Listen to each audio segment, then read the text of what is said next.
কারো মৃত্যুতে আমাদের এক নাম্বার করণীয় করেন ইন্না লিল্লাহি ওয়া ইন্না ইলাইহি রাজিউন, এটা পড়া।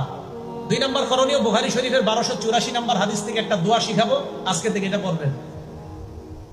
নবীজির কন্যা মানে নবীজির এক নাতি মারা যায়, মারা যাওয়ার পর মারা যাবে অবস্থা নবীর কন্যা আল্লাহ নবীর কাছে সংবাদ পাঠাইলেন, আব্বা ইন্না ইবনালি কুবিজ, আব্বা আমার ছেলেটা মুমূর্ষু অবস্থায় আছে, মারা যাবে অবস্থা, আব্বা মেহেরবানি করে আমাদের বাসায় একটু আসেন।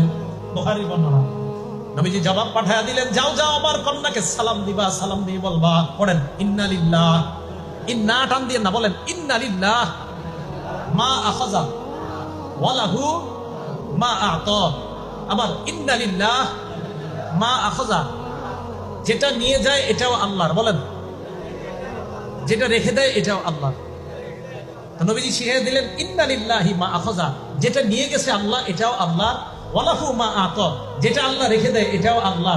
আপনার 4 সন্তানের 3টা যদি নিয়ে যায় এটাও আল্লাহ, 2টা রেখে দিছে এটাও আল্লাহ।